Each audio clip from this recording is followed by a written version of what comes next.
5장으로 넘어갑니다. 창세기 5장 1절에서 31절 말씀을 본문으로 하는데요. 본문이 좀 길어서 우리 1절에서 5절까지 그리고 28절에서 31절까지 함께 합독하겠습니다. 우리 다 같이 일어나셔서 한 절씩 교독하고 마지막 31절은 합독하겠습니다. 제가 먼저 읽습니다. 이것은 아담의 계보를 적은 책이니라. 하나님이 사람을 창조하실 때 하나님의 모양대로 지으시되 남자와 여자를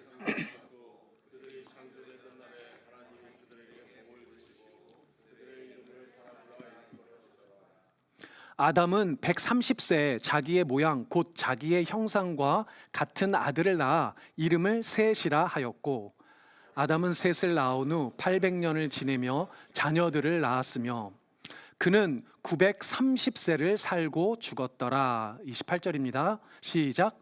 라멕은 이름을 노아라 하여 이르되 여호와께서 땅을 저주하심으로 수고롭게 일하는 우리를 이 아들이 안위하리라 하였더라. 라멕은 노아를 낳은 후 595년을 지내며 자녀들을 낳았으며 31절 함께 있습니다. 그는 777세를 살고 죽었더라. 아멘. 앉으시기 바랍니다. 제가 잠깐 기도하고 말씀 전하겠습니다. 아버지, 우리를 사랑하여 주셔서 너무너무 감사합니다. 죄로 인해 죽을 수밖에 없는 우리를 아들 예수를 대신 죽이심으로 구원하여 주시고 또 영원한 그 생명으로 우리에게 부활의 소망과 영광을 얻게 하시니 감사합니다. 이 시간 우리 사랑하는 성도님들 다시 한번 주 앞에 엎드려 주의 말씀 앞에 사모하는 마음으로 섭니다. 하나님 아버지께서 이 시간 역사하여 주셔서 우리 사랑하고 귀한 우리 성도님들의 이 영혼들 가운데 하나님이여 다시 한번 새 힘으로 일어설 수 있는 힘으로 함께하여 주시옵소서. 부족하고 연약한 자 세우셨사오니 모든 죄악 가리시고 하나님의 영광만 드러낼 수 있도록 인도하시길 원하옵고 감사드리며 예수님의 이름으로 기도드립니다. 아멘. 할렐루야. 할렐루야. 이 시간 주님의 영광이 우리와 함께한 줄 믿습니다. 아멘. 아멘. 제가 블루뉴스에 우리 아주 그 유명한 대설교자죠, 찰스 스펄전 목사님의 이야기를 조금 써놨는데요. 기어서라도라는 이 제목으로 썼습니다. 아직 안 읽어보신 분은 나중에 시간 돼서 읽어보시면 좋겠습니다. 찰스 스펄전이 이렇게 얘기했어요. 설 수 없을 때면, 일어설 수 없다면 기어서라도 십자가 앞에 나아가라. 기어서라도 십자가 앞에 나아가라. 근데 십자가 앞에 기어서라도 나가는 이유는 뭡니까? 계속 십자가 앞에 엎어져 있으라고 기어서 나가라는 거예요? 아니요. 십자가 앞에 나아가서 일어설 힘을 다시 얻어 여러분들이 이 땅 가운데 살아가는 새 힘을 얻으라는 거죠. 어디 앞에서? 십자가 앞에. 예수 그리스도의 이름으로. 그래서 오늘 아이들 설교가 딱 그 내용이었는데요. 평생을 앉아 있을 수밖에 없었던 그자가 예수의 이름으로 힘을 얻어 일어선 것처럼 우리에게도 그런 은혜가 있을 줄 믿습니다. 이 시간 다시 한번 십자가 앞에 나온 여러분들의 삶의 정황이 다 다를 거예요. 정말 마음은 집에서 그냥 엎어져 있고 싶은 마음이 든 사람도 있을 겁니다. 그럼에도 불구하고 기어서라도 이곳에 오신 여러분들에게 하나님께서 이 말씀의 은혜를 정말 가득히 부어주시리라 믿습니다. 아멘. 다시 한번 이 시간 새 힘을 얻으시는 여러분들 되시기를 주님의 이름으로 축복합니다. 아멘. 이게 기운이 없어요. 할렐루야. 아멘. 네. 오늘 설교의 제목이 좀 기운이 없어요. 아담의 계보. 여러분들 창세기를 읽다 보면 세상 아무 의미 없이 지나가는 게 아담의 계보입니다. 창세기 5장은 보면 여러분들이 읽으면서 창세기 5장 읽으면서 은혜 받았다는 성도는 제가 들어본 역사가 없어요. 세상에 이렇게 재미없는 부분이 어디가 있을까요? 여러분들 족보를 이렇게 보면 감동이 없습니다.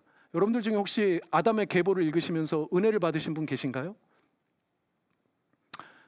네, 있으면 정말 제가 상 드리고 싶어요.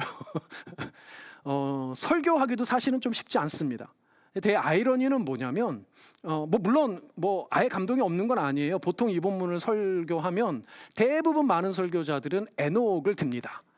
그렇죠? 에녹이라는 유명한 인물을 들어서 뭐라고 이야기합니까? 하나님과 동행한 에녹처럼 사십시오.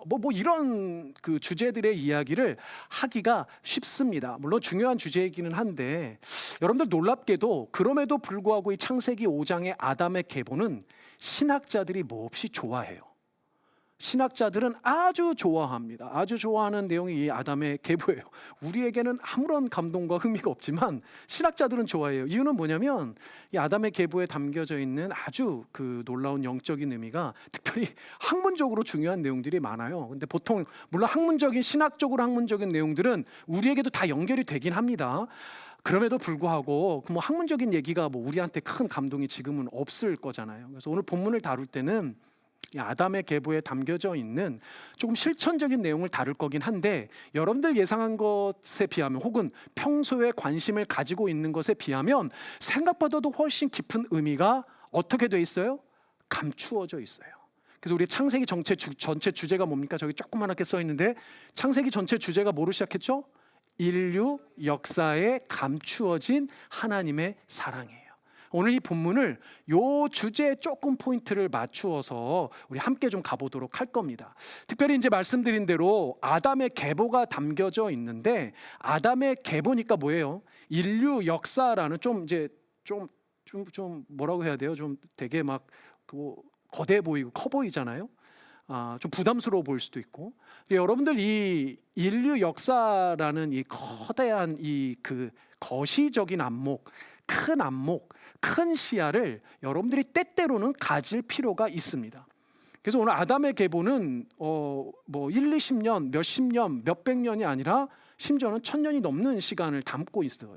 아주 인류 역사의 긴 부분을 담고 있는 거죠. 근데 그 긴 인류 역사에 감추어진 하나님의 사랑이 어떻게 있는지를 거시적인 안목으로 큰 시선으로 큰 시야로 여러분들이 시야를 넓힐 필요가 있다는 겁니다. 그게 어떻게 표현하면 여러분들 매일매일의 일상의 소소한 그 일상의 삶이 너무 고루하지 않도록 혹은 쭈그러들지 않도록 해주는 큰 은혜가 담겨져 있다는 거예요. 그게 무슨 말인지 조금 살펴보도록 하겠습니다. 오늘 본문을 다시 보겠습니다. 이것은 아담의 계보를 적은 책이니라. 하나님이 사람을 창조하실 때 하나님의 모양대로 지으시되 남자와 여자를 창조하셨고, 그들이 창조되던 날에 하나님이 그들에게 복을 주시고 그들의 이름을 사람이라 일컬으셨더라.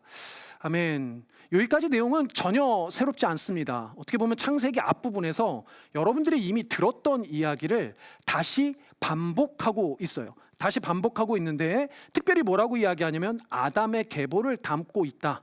아담의 계보를 담은 책이다 라고 표현을 하고, 결국은 그 아담의 계보는 어떤 계보입니까?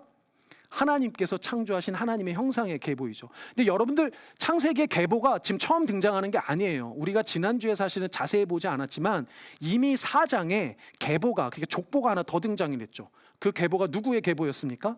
거기서는 가인의 계보라고 일컬어요. 아담의 계보라고 하지 않습니다. 가인도 아담의 아들임에도 불구하고 가인의 계보는 가인의 계보라고 해요. 근데 오늘 본문에는 아담의 다른 아들인 누구예요? 셋. 아담에서 셋으로 이어지는 이 계보는 아담의 계보라고 부릅니다. 그리고 아담에서 셋으로 이어지는 이 계보는 가인의 계보와 구별돼서 새로운 인류의 시작을 보여주는 거예요. 다시 한번요, 4장까지의 내용을 정리하고 다시 지금 5장의 서두를 보니까 다시 한번 인류의 역사를 하나님의 창조의 시절부터 다시 거슬러서 새로운 인류의 역사가 아담에서 누구로요? 셋으로 이어지는 역사로 이어지고 있구나라는 것을 오늘 계보가 먼저 보여준다는 거죠. 그리고 아담에서 누구까지의 계보냐면 노아까지 계보입니다. 총 몇 명이 등장을 하냐면 10명이 등장을 해요. 10세대가 다루어집니다. 그 이름들을 보면 이렇습니다. 아담이 셋을 낳고 셋이 에노스, 게난, 마할랄렐, 야렛, 에녹, 무드셀라, 라멕, 노아, 뭐 이렇게 이름이 진행되는 10명의 사람이 지나가죠. 여러분들 아마 아담, 셋, 노아, 에녹 빼놓고 무드셀라 정도 기억할 수 있을 것 같아요. 교회학교 나오신 분들은 성경 퀴즈의 단골맨이죠. 성경에서 가장 오래 산 사람의 이름은 무드셀라입니다. 무드셀라는 몇 년을 살았나요? 969세. 이 문제 맞히시는 분은 교회학교를 잘 나오신 분이 969세를 살았습니다. 무드셀라가. 그거 말고는 저희에게 특별하게 다가오는 내용이 없는 부분이에요. 자, 그런데 성경은 저 아담의 아들인 셋을 누구라고 표현하냐면 가인에게 죽었던 아벨 대신에 주신 아들이라고 일컫습니다. 그래서 바로 앞에 4장에 이렇게 기록이 됐어요. 아담이 다시 자기 아내와 동침하매 그가 아들을 낳아 그의 이름을 셋이라 하였으니 이는 하나님이 내게 가인이 죽인 아벨 대신에 무엇을 주셨다고요? 다른 씨를 주셨다 함이며, 이렇게 셋에 대해서 소개를 합니다. 셋을 이름 셋이라고 하지 않고 뭐라고 표현하냐면 아벨 대신에 다른 씨를 주셨다라고 이야기를 해요. 여러분들이 가인이 처음 등장하는 부분에 보면 하와가 가인을 낳고서 뭐라고 표현하냐면 이 가인은 내가 낳았다라고 이야기해요. 우리 4장 1절에 보면 가인을 낳고서 뭐라고 그러냐면 하와가 내가 낳은 자식 이렇게 이야기합니다. 자기 힘으로 낳은 자식이라는 이야기겠죠. 근데 오늘 셋은 뭐라고 이야기합니까? 하나님께서 주신 다른 씨예요. 이제 비로소 인정을 하는 거죠. 생명은 누가 주신다? 하나님이 주신다. 근데 하나님이 무엇으로 주셨냐면 다른 씨로 주셨대요. 이 씨를 왜 강조했냐면 저 씨라는 단어가 히브리어로 째라라고 합니다. 언제 한번 말씀을 드렸던 단어인데 언제 여러분들이 봤던 단어냐면 앞에 창세기 3장 15절에서 봤던 단어예요. 창세기 3장 15절에 보니까 아담과 하와에게 징계를 내릴 때 뱀에게 주었던 이야기입니다. 내가 너로 여자의 후손이 되게 하고 내 후손도 여자의 후손과 원수가 되게 하리니 여자의 후손은 내 머리를 상하게 할 것이요 너는 그의 발꿈치를 상하게 할 것이니라 하시고 해서 저 여자의 후손 할 때 후손으로 번역된 단어가 원래는 째라예요. 그러니까 저기도 씨라는 단어로 번역이 돼야 하는데 되지 않고 여기서는 후손이라고 번역이 된 겁니다. 저기서 여자의 후손이 누구라고요? 예수 그리스도예요. 그런데 아담과 하와에게 처음 씨라고 이야기했던 후손에 대한 이야기는 지금 누구에게? 그의 아들인 셋에게도 째라라고 이야기를 하는데 여기서 멈추지 않고 그 이후에 믿음의 조상이라고 불렸던 아브라함에게도 동일하게 째라를 이야기합니다. 딱 10장 뒤에 창세기 13장 15절에 하나님께서 아브라함에게 이렇게 약속하십니다. 같이 읽어볼까요? 시작. 보이는 땅을 내가 너와 내 자손에게 주리니 영원히 이르리라. 아멘. 저기서 저 자손도 역시 째라입니다. 그러니까 하나님이 아담에게 이야기하셨던 째라, 또 셋을 째라라 하시고 그 아담의 후손으로 셋의 후손으로 뒤이어온 아브라함을 거친 또 다른 자손도 째라예요. 저 모든 째라들은 결국은 다 누구를 향하고 있습니까? 아담부터 이어져 예수 그리스도에게 향한다는 거예요. 아담과 셋, 아브라함의 자손들, 그리고 예수 그리스도를 거쳐 사실은 누구까지 오는 계보입니까? 여러분들에게까지 오는 계보예요. 여러분들이 예수 그리스도를 믿음으로 믿고 그 믿음으로 구원을 얻었다 하는 건 이제 누구와 함께 지체를 이루는 거예요? 예수 그리스도와 함께 지체를 이루는 겁니다. 여러분들은 이제 예수 그리스도를 믿는 구원받은 사람으로 예수 그리스도와 한몸된 지체라는 거예요. 이 한몸된 지체라는 것은 예수님이 우리를 구원하셨고 우리가 구원을 받았다라는 사실입니다. 사실 이게 지극히 단순한 복음의 진리예요. 그렇죠? 복음은 무엇을 말합니까?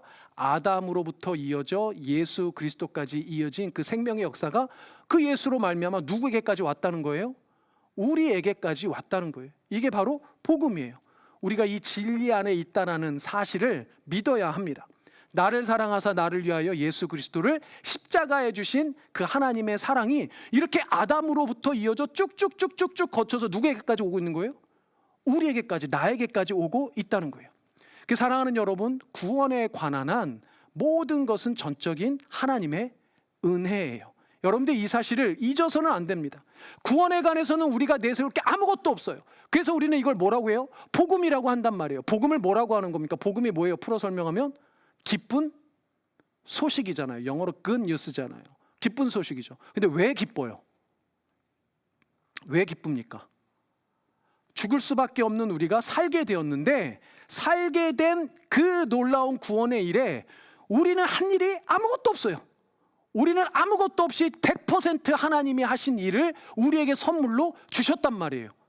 그래서 우리가 살게 됐단 말이죠. 그러니 기쁜 거예요. 우리는 사실 한 일이 아무것도 없어요. 우리의 공로는 아무것도 없어요. 하나님께서 100% 다 주셨어요. 그래서 복음이란 말이죠. 기쁨이란 말이죠. 그래서 우리가 해야 되는 첫 번째는 뭐예요? 그 기쁨을 주신 그 복음의 소식을 우리에게 전하여 주시고 우리를 구원해 주신 하나님께 감사하는 삶을 살아야 하는 겁니다. 하나님이 이루신 그 복음 때문에 우리가 어떻게 된 거예요? 죄로부터 자유하게 된 거예요. 그 자유로 가장 먼저 해야 되는 일이 하나님께 감사하는 일이며 하나님을 경배하는 일이며 하나님이 주신 그 말씀에 순종하는 삶을 살아야 하는 거예요. 전적인 하나님의 은혜로 우리가 이 자리에 있다는 사실을 여러분들이 잊어서는 안 됩니다. 그게 아담에서부터 누구에게까지? 우리에게까지 이어진 인류 전체 역사에 걸쳐진 아주 단순하지만 그 놀라운 진리의 복음이 그 안에 담겨져 있다는 겁니다. 그래서 이 시간도 다시 한번 하나님만 전심으로 예배하시는 여러분들 되시기를 바랍니다. 아멘. 그런데요, 3절을 보니까 이상한 이야기가 등장을 합니다. 여러분들 같이 읽어볼까요? 시작. 아담은 130세에 자기의 모양 곧 자기의 형상과 같은 아들을 낳아 이름을 셋이라 하였고, 자 이제 아담의 계보가 시작이 됐는데 아담의 계보의 시작에 독특한 표현이 등장합니다. 뭐냐면 자기의 모양 자기의 형상이래요. 우리가 이미 봤지만 하나님은 사람을 누구의 형상으로 만드셨어요? 하나님의 형상으로 만드셨습니다. 그런데 이제 3절을 보니까 아담이 낳은 자손은 아담 자기의 모양과 형상으로 낳았대요. 아담의 모양과 형상이니까 하나님의 형상이 아닌 사람의 모양과 형상으로 태어났다는 겁니다. 그러니까 이 표현은 이제 아담 이후의 모든 사람들에겐 두 가지 의미가 있다는 거예요. 첫 번째는 뭡니까? 우리를 창조하신 하나님의 형상을 담고 있다는 거예요. 모든 사람은 하나님의 형상을 담고 있습니다. 모든 사람은 하나님의 형상이에요. 그러나 두 번째, 죄로 인해 타락한 아담의 형상, 곧 죄와 타락의 형상도 우리에게 마찬가지로 주어졌다는 거예요. 다시 한번요. 우리에게는 하나님의 형상성도 있지만 인간의 형상성, 죄의 형상성도 같이 있다는 겁니다. 이 두 형상성이 같이 담겨진 존재가 우리예요. 여러분들 이걸 아주 잘 이해하셔야 됩니다. 아담에서 셋으로 이어지는 계보는 분명히 가인의 계보와 구별되죠. 선택받은 의인의 계보예요. 그렇죠? 가인의 계보는 악인의 계보지만 아담의 계보, 아담에서 셋으로 이어지는, 그래서 노아까지 가는 저 계보는, 우리가 지금 보는 저 계보는 의인의 계보란 말이에요. 그런데 의인임에도 불구하고, 우리가 구원받은 자임에도 불구하고 우리 안에는 하나님의 형상성만 있는 게 아니란 거예요. 여전히 죄로 인한 죄의 형상성도 같이 담고 있다는 겁니다. 이게 너무너무 중요한 사실이에요. 그래서 바울이 뭐라고 고백합니까? 연약한 자신의 육신은 더 이상 하나님의 법이 아니라 죄의 법을 따르고 있더라라고 고백한다는 거예요. 연약한 육신은 하나님의 법이 아니라 죄의 법, 즉 하나님의 형상성이 아니라 죄의 형상성을 따라가고 있더라라고 이야기를 하는 겁니다. 이게 무슨 말인지 좀 안 와닿죠? 조금 간단한 예를, 어제 우리 찬양팀 연습할 때 잠깐 나눴던 얘기를 좀 들려드릴게요. 찬양팀 연습하는데 청년 한 친구가 저에게 물어봤어요. 목사님, 사모님 안 계시니까 외로우신가요? 딱 물어보는 거예요. 이제 뭐 생각지도 않다가 갑자기 딱 질문을 받으니까 조금 속으론 당황했는데 전혀 당황하지 않은 척 당황하지 않은 척 이렇게 이제 얘기를 하려고 보니까 좀 생각을 안 해봤었거든요. 근데 여러분들 어떠신지 모르겠지만 외롭다라는 표현이 좀 안 맞았었어요. 좀 외로운 건 아니고 좀 허전하긴 한데 정확한 표현이 이런 거더라고요. 조금 불편하고, 더 정확한 표현은 어색해요. 젊은 청년들은 이해 안 될지 모르는데 저 어색하더라고요. 그러니까 혼자 있는 삶이요 좀 어색합니다. 대화를 하면서 또 생각해 봤어요. 예전에는 어땠나? 그럼 청년 때는 어땠나? 제가 26에 결혼했거든요. 그리고 뭐 20대 후반, 30대 한번 그때는 생각해 보면 뭐 외로울 때도 있었던 것 같고, 비슷한 상황이라면. 그리고 뭐 어떤 분들은 올레 이제 자유다, 뭐 편하다, 즐겁다, 뭐 이렇게 뭐 그랬던 적도 있었던 것 같아요. 근데 이제 결혼한 지 20년이 훌쩍 지나고 나이가 이만큼 들고 보니까 이 같이 있는 게 너무 익숙해져서 그런지 지금은 떨어져 있는 상황이 좀 불편하기도 하고 좀 어색하기도 하고 뭐 좀 하여튼 그래요. 그러면서 무슨 생각이 들었냐면 나이가 들어간다는 게 되게 신기하다는 생각이 들었습니다. 우리 선배님들도 많이 계시지만 그냥 조금 어린 후배가, 인생의 후배가 나름 살면서 고민했던 내용이라고 이해하시면서 들으시면 좋겠습니다. 여러분들 똑같은 비슷한 상황에서도 느껴지는 감정이나 이 머리에 떠오르는 인사이트가 달라지더라고요. 이게 저는 되게 신기한 경험입니다. 근데 특히 나이가 들면서 지금 드는 생각, 특별히 이제 여러분들 아시는 대로 몸이 아프고 나니까 정말 많이 생각이 달라진 부분이 어디에 대한 거냐면 몸에 대한 거예요. 몸에 대한 게 정말 많이 달라졌습니다. 제가 정말 농담 안 붙이고요, 한 40대 초반만 해도 청년들하고 이 수련회 가면 밤새워서 같이 뭐 말씀 보고 기도하고 막 같이 놀면서 뭐 좀 마피아로 서로 죽고 살리는 이런 게임을 하면서 밤을 새도 괜찮았어요. 한 40대 초반까지는 그래도 할만 했거든요. 이제 이번에 수련회 제가 그럴 수 있을까?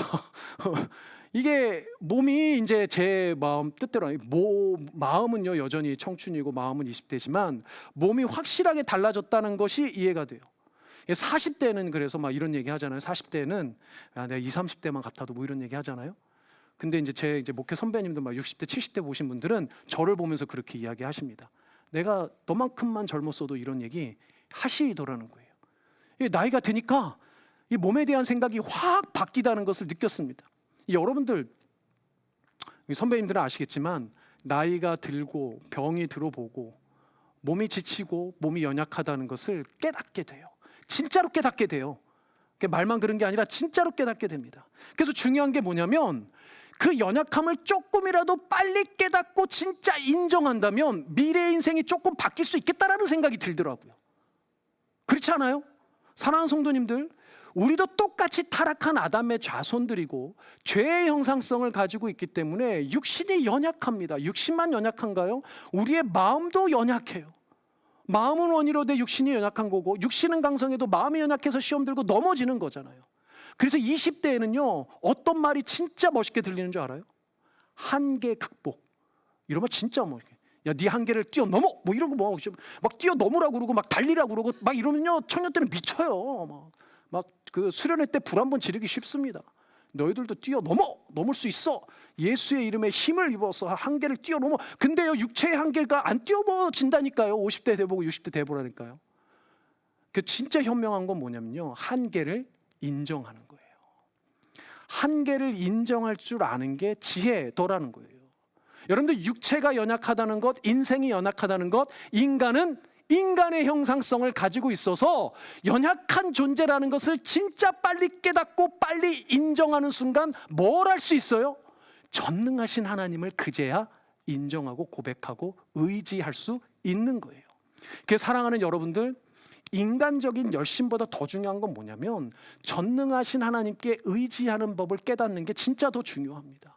신앙인의 실력은 다른 게 아니에요.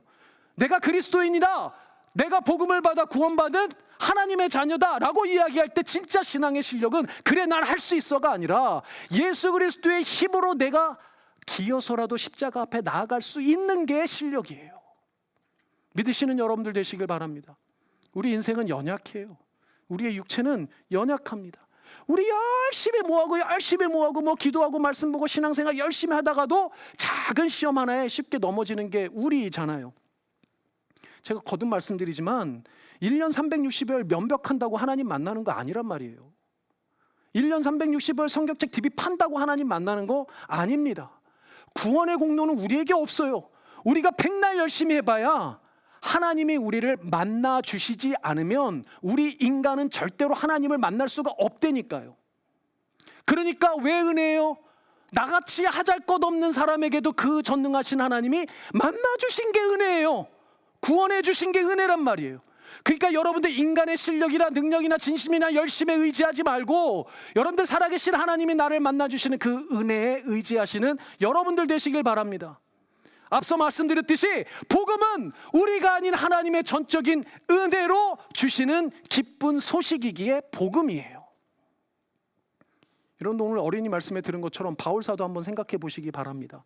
바울이 되기 전에 사울이었어요. 사울일 때 그가 하던 일은 뭡니까? 그리스도인들 잡아 박해하고 예수를 멸시하고 막 예수를 막 박해하던 사람이에요. 그가 마지막에 코스로 뭐 했어요? 다메섹으로 가서 그리스도인을 잡아 이 일을 하려고 다메섹으로 가는 도중에 누구를 만났습니까? 예수님을 만났어요. 근데 여러분 성경 어디를 뒤져봐요? 바울이 예수님 만나기 전 다메섹으로 넘어가기 전에 기도했단 말이 있는지, 성경 읽었다는 말이 있는지, 40일 작정 금식 기도하고 갔다는 말이 있는지 살펴보시란 말이에요. 없어요. 오히려 바울은 예수 그리스도를 박해하기 위해 가는 중에 느닷없이 예수님이 뭐 해주신 겁니까? 만나 주신 거예요. 그러니 여러분들을 만나 주셨다면, 여러분들이 하나님을 경험하고 여러분들이 구원에 대한 확신이 있다면 100% 전적으로 하나님의 은혜라는 겁니다. 내 신앙적 열심과 노력으로 하나님을 만날 수 있고 예수님을 영접할 수 있어서 구원받은 게 아니에요. 만약 그렇다면 우리가 하나님을 조종하는 것과 똑같아요. 여러분들 하나님을 조종하려고 하는 것, 그 하나님이 참신이라는 것을 모독하는 거고 자기 자신을 신격화하는 거예요. 그게 오늘 우리 어린이 말씀에 들었던 바울과 바나바를 뭐로 올리는 겁니까? 뭐 제우스로, 헬메스로 올리는 거예요. 그때 바울과 바나바가 우쭐해가지고 그래 내가 신이야 이러면 자기가 신격화 되는 겁니다. 바울이 바울의 힘으로 능력으로 안진뱅이를 일으킨 게 아니란 말이에요. 예수 그리스도의 이름으로 선포했을 때 성령 하나님의 능력으로 일어난 거란 말이죠. 믿으시는 여러분들 되셨으면 좋겠습니다. 사랑하는 여러분, 우리는 하나님의 형상으로 지음받은 것 맞아요. 그러나 그럼에도 동시에 우리는 아담의 형상을 가지고 있어요. 우리는 죄의 형상이 있어요. 어떤 아담이에요? 타락한 아담이에요. 죄로 인해 연약할 수밖에 없는 아담이에요. 그 아담의 형상성이 우리에게도 있단 말이에요. 우리도 다 마찬가지란 말이에요. 그래서 지금 우리가 보고 있는 아담의 계보는 죄송하지만 타락의 계보이고 배신의 계보이고 죄와 연약함의 계보란 말입니다. 그러니 우리가 그 아담의 후손이라는 것을 잊어서는 안 돼요. 인간을 신격화하지 말아야 해요. 인간의 능력이나 노력을 너무 과대평가하지 말아야 해요. 인간의 열심과 진심에 너무 기대하지도 말아야 돼요. 여러분들 결국 인간의 진심과 열심에 기대다가 나중에 뭐 만들어요? 배신감 만들어요. 배신감만. 그래서 여러분 뭐라고 제가 누누이 말씀드렸습니까? 인간은 뭐 할 대상이에요? 믿음의 대상이 아니고 뭐예요? 사랑의 대상이에요. 오직 예수 그리스도께서 우리에게 가르쳐 주신 건 발등이 수백 번 도끼로 찍혀도 사랑하라는 거예요. 사랑하라는 거. 사랑하는 일만이 우리가 하는 일입니다. 믿으시는 여러분들 되시길 바랍니다. 아멘. 그런데 이 아담의 계보는 놀라운 건 인간의 한계만 담고 있지 않아요. 인간의 한계만 담은 계보가 아니에요. 이미 언급한 대로 아담의 계보는 결국 예수 그리스도로 이어지는 그 약속의 은혜, 특별한 하나님의 사랑이 담겨져 있습니다. 사랑하는 여러분, 타락한 이후에도 하나님은 누구를 포기하지 않았어요? 아담을 포기하지 않았어요. 누누이 말씀드리지만 우리 하나님은 절대로 구원한 백성을 포기하지 않으세요. 아담을 통해서 이어질 구원의 약속을 이 계보에 실천적으로 담고 계십니다. 3절에서 5절까지 다시 한번 읽어보겠습니다. 아담은 130세에 자기의 모양 곧 자기의 형상과 같은 아들을 낳아 이름을 셋이라 하였고, 아담은 셋을 낳은 후 800년을 지내며 자녀들을 낳았으며, 5절 여러분들 있습니다. 시작. 그는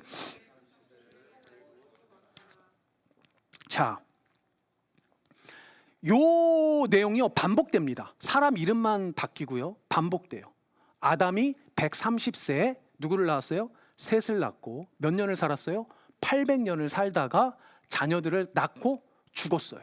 그렇죠? 이게 반복됩니다. 그러면서 10세대가 나온다고 했잖아요. 여러분들 그냥 읽으면 뭐 손으로 뭐 적어서 그냥 읽으면 저게 뭔 내용인지 잘 안 와닿거든요. 근데 저 내용을 가만 들여다보고 계산을 해보면 이 내용 가운데 놀라운 점을 하나 발견하게 됩니다. 이거 보여드리기 전에 제가 한번 읽어드릴게요. 여러분들 보실 수 있는지. 아담은 130세에 셋을 낳았어요. 셋은 105세에 에노스를 낳았습니다. 에노스는 90세에 게난을 낳았고, 게난은 70세에 마할랄레를 낳았고, 마할랄레는 65세에 야렛을 낳았고, 야렛은 162세에 에녹을 낳았고, 에녹은 65세에 무드셀라를 낳았고, 무드셀라는 187세에 라멕을 낳았고, 라멕은 182세에 노아를 낳았고, 노아는 그의 아들들을 500세에 낳았습니다. 야, 참 나이 많이 들도록 낳는다 뭐 이런 생각밖에 안 드시죠? 이렇게만 보면 별 아이디어가 없다니까요. 이제 제가 찾아보니까 마침 잘 만들어 놓은 그림이 있어가지고 제가 보여드릴게요. 여러분 보이시나요? 글씨가 좀 작아서 안 보이실 텐데 제가 대충 설명드리면 이쪽을 보시면 이게 아담입니다. 아담이 이제 태어나고 930세를 살 때예요. 아담이 130세에 셋을 낳았어요. 셋은 이때 죽었어요. 에노스는 이때 태어나 죽고 쭉쭉 해서 여기 누가 있어요? 여기 마지막에 여기 노아거든요. 노아가 이때 태어났어요. 자, 근데 이 앞에 사선이 있죠. 사선이 언제냐면 아담이 죽을 때예요. 자, 아담이 죽고 나서 태어난 게 누구예요? 노아예요. 아담은 언제까지 살았어요? 노아의 아빠인 라멕 때까지도 살아 있었어요. 여전히 감동이 없구나. 아담이요, 무지 오래 살았어요. 무지 오래 살아서 언제까지 살았냐면 성경에서 하나님이 인정하시는 의인, 당대의 의인이라 일컬었던 노아 직전의 세대인 라멕 세대까지 누가 살았습니까? 아담이 살았다니까요. 글쎄. 근데 여러분, 아담이 어떤 아담입니까? 아담은 하나님의 첫 번째 직접 창조하신 첫째 사람이에요. 아담은 유일하게 하나님을 어디에서 경험했어요? 에덴에서, 죄 짓기 이전에 완벽하신 하나님과 완벽한 관계를 누렸던 게 누구예요? 아담이에요.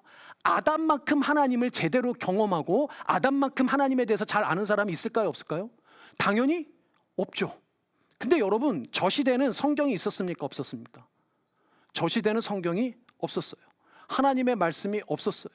하나님의 말씀이 없었던 저 때는 말하자면 신앙의 교육이, 하나님에 대한 말씀이 어떻게 전달됩니까? 입으로, 구두로 전달돼요. 하나님을 가장 먼저 경험했고 가장 완벽히 경험했던 아담이 어느 때까지 살았어요? 그 다음에 당대의 의인이라 불렀던 노아 이전의 시대까지 살았어요.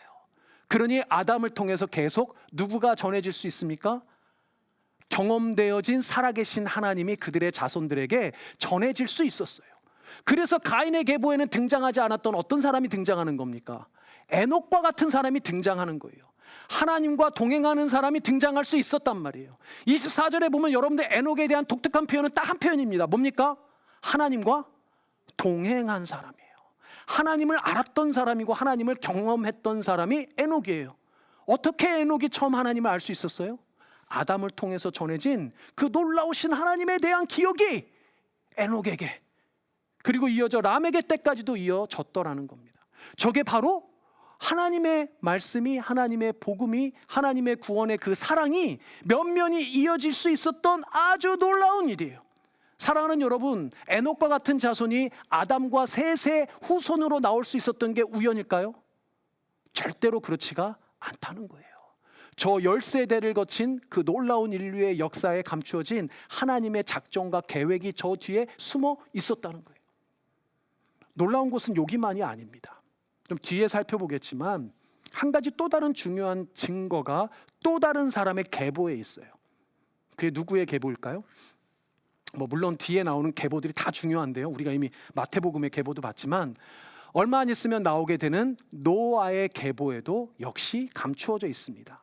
여러분들, 아담이 죽고 난 이후에 등장한 사람이 노아예요. 노아는 여러분들 아시는 대로 의인이라고 하나님 앞에 인정받았던 사람입니다. 그리고 노아는 뭘 경험했습니까? 대홍수의 사건을 통해서 하나님이 어떤 하나님인지를 지대로 경험했어요.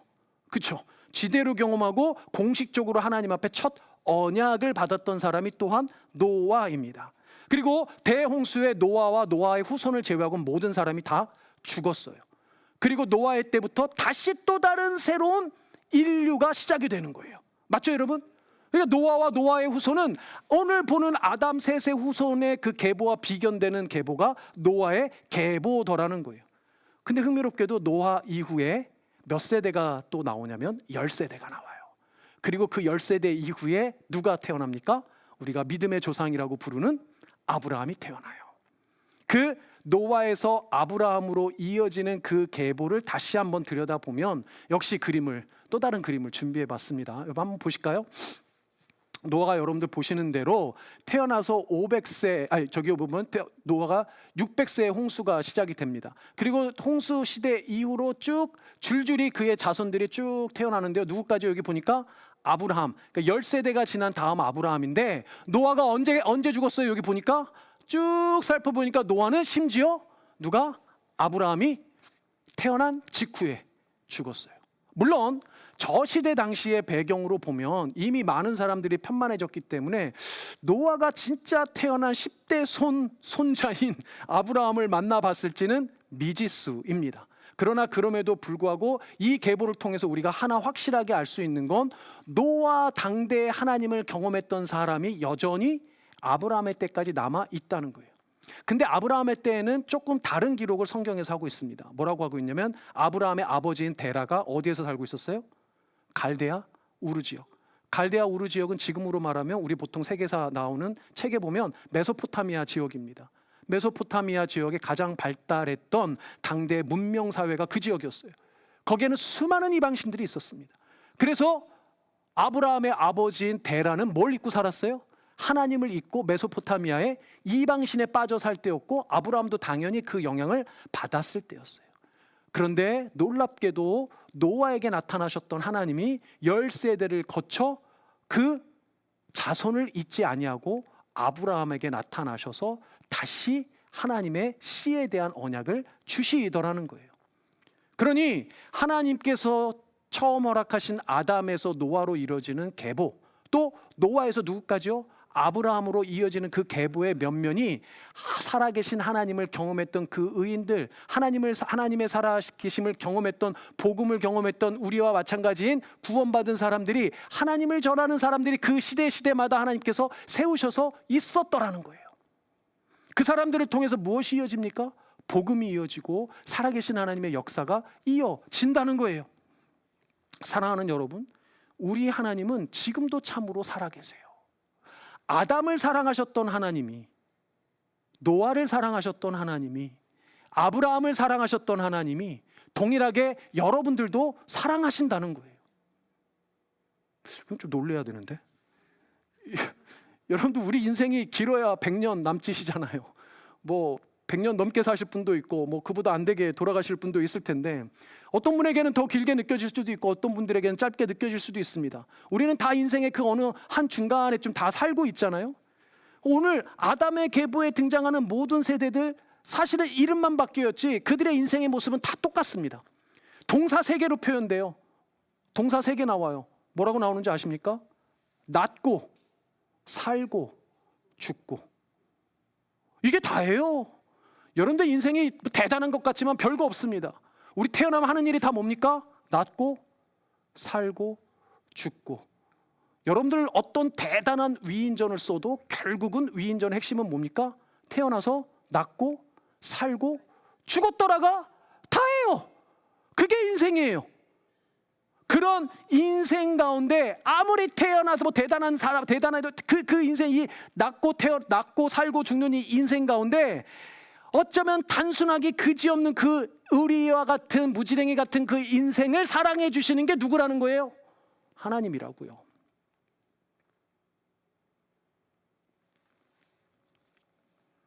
그게 바로 우리가 구원받은 우리가 이 땅을 살아가면서 위대해질 수 있고 웅장해질 수 있고 뿌듯해질 수 있는 유일한 이유예요.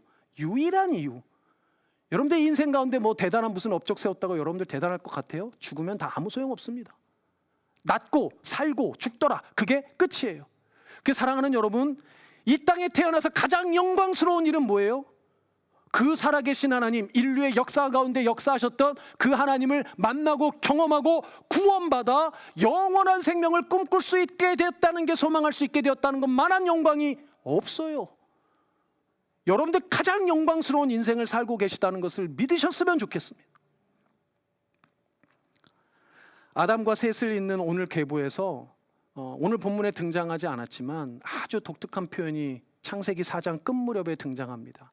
에노스라는 인물이 태어났는데, 에노스라는 인물이 태어나자마자 이렇게 기록을 하고 있어요. 셋도 아들을 낳고 그의 이름을 에노스라 하였으며 그때의 사람들이 비로소 누구를 불러요? 여호와의 이름을 불렀더라. 셋의 아들인 에노스가 등장하자마자 이제 그때부터야 비로소 여호와의 이름을 불렀대요. 물론 그 이전에 하나님을 몰랐던 거 아닙니다. 아마도 저기서 여호와의 이름을 불렀더라는 건 아마도 이제 사람들이 조금 더 편만하게 하나님에 대해서 알고 그분을 경배하기 시작했다는 표현이 아닐까 하는 학자들의 추측이 있습니다. 자, 그럼에도 불구하고 오늘 여기서 우리가 눈여겨봐야 되는 게 있는데, 그게 뭐냐면 에노스라는 인물이 어떤 인물이냐예요. 에노스에 대한 기록은 없습니다. 에노스에 대해서는 딱 하나 알아요. 뭘 알아요? 에노스라는 이름만 알아요. 근데 에노스라는 이름의 뜻이 아주 독특합니다. 에노스라는 이름의 뜻이 연약하다, 깨지기 쉽다, 심지어는 절망이라는 의미까지 포함하고 있습니다. 여러분들 어떤 부모가 자식 이름 지을 때 연약한 자식, 깨지기 쉬운 자식, 절망의 자식이라고 이름을 붙이겠어요? 저 에노스라는 이름에 담긴 의미가 뭡니까? 우리 인간이 결국 어떻다는 거예요? 연약한 존재라는 거예요. 우리 인간이 어떤 존재라는 거예요? 우리 스스로는 아무런 희망이 없는 절망적인 존재에 불과하다는 거예요. 그런데 에노스라는 이름을 통해서 비로소 뭘 인정한 겁니까? 그 에노스 자체를 인정한 거예요. 우리 인간은 인간의 힘으로 안 되는 거구나. 우리는 절망적인 존재구나. 우리는 연약하여 깨지기 쉬워서 다른 돕는 누군가가 없으면 안 되는 존재라는 걸 인정하기 시작했다는 거예요. 그걸 인정하니까 누가 등장하는 거예요? 여호와의 이름이 등장하는 거예요. 사랑하는 여러분, 스스로는 연약하여 죽을 수밖에 없는 존재라는 사실을 여러분들 뼈저리게 인정하고 하나님 앞에 나아가는 은혜가 있었으면 좋겠습니다. 여러분들 그 인정과 여러분들 자신이 뭔가를 할 수 없다라는 그 인정이 없으면 여러분들 정말 하나님의 구원의 능력을 경험하기가 쉽지가 않아요. 다시 말씀드린 대로 연약하고 뭐 이런다고 해서 십자가 앞에 계속 꽂거나 엎어지라는 의미가 아닙니다. 이 땅 우리는 주님이 주신 힘으로 살아내야 돼요. 그럼에도 불구하고 내 힘으로 살아가는 것이 아니라 예수 그리스도가 주시는 그 힘, 하나님이 주시는 그 사랑의 힘으로 살아가는 법을 배우고 익히고 실천해가는 것, 그게 신앙인의 삶이라는 거예요. 정말 그렇게 하나님의 이름을 부른다면, 그리고 예수의 이름의 그 능력과 힘을 믿고 그 힘에 의지하여서 살아간다면, 그렇게 살아가는 사람은 저는 확신합니다. 분명히 구원받은 사람이에요. 완벽해서가 아니라, 대단해서가 아니라, 실수하지 않거나 하지 않거나가 아니라 내 힘이 아니라 하나님의 힘을 의지한다면, 예수 그리스도를 정말 믿고 그 예수 그리스도를 힘입어 살아가려고 애쓰는 사람이라면 구원받은 사람이에요. 분명합니다. 근데 중요한 건 뭐냐면 구원받은 사람은 분명 다르다는 거예요. 왜 그 다름이 느껴지지 않습니까? 왜 그 다름이 여러분들 삶에서 인정되어지지 않고 경험되어지지 않는 줄 아세요? 이유는 여전히 마찬가지예요. 여전히 연약한 죄인에 불과한데 내 이름, 내 방법, 내 수단, 세속의 방법으로 여전히 살아가려고 애쓰니까 하나님을 경험하기 어려운 거예요. 여러분들 하나님이 만나주신 사람, 예수님을 구주로 인정받는 사람, 다 한결같은 것은 다 뭡니까? 자기가 아닌 하나님을 의지하는 사람이에요. 그런 사람이 참되게 하나님의 이름을 부릅니다. 예수의 이름을 찬양하게 되어 있어요. 그러니 사랑하는 여러분, 묻겠습니다. 여러분들은 하나님의 자녀이십니까? 여러분들은 예수 그리스도를 믿음으로 구원받은 사람이십니까? 여러분들은 여러분들의 참된 아버지이신 하나님의 힘을 믿고 의지하여 살아가는 하나님의 자녀들이십니까? 그렇다면 하나님께 감사하십시오. 그렇다면 참되신 하나님의 사랑에 감격하시기 바랍니다. 그렇다면 주 예수 그리스도의 이름을 높이시기 바라요. 그렇다면 정말 여러분들의 주인 되신 예수 그리스도 그분의 이름을 찬양하시기 바랍니다. 그게 기어서라도 십자가 앞에 나아가는 신앙인의 삶의 태도예요. 이 말씀 믿으시고 주님 앞에 찬양하며 또 기쁨으로 나아가는 우리 되었으면 좋겠습니다. 아멘. 우리 아까 전에 했었던 찬양 다시 한번 해볼까요? 나는 주님을 찬양하리라. 제법 이제 빠른 찬양이었는데요. 마지막에 주 찬양이라는 부분을 8번 하거든요. 8번. 지치지 마시고 우리 8번 똑같이 한번 해보도록 하겠습니다. 우리 이 찬양 우리 다 같이 일어나겠습니다. 다 같이 일어나서 우리 기쁨으로 박수 치면서 다시 한번 신나게 이 찬양 주님 앞에 고백하며 나아가겠습니다. 준비됐나요?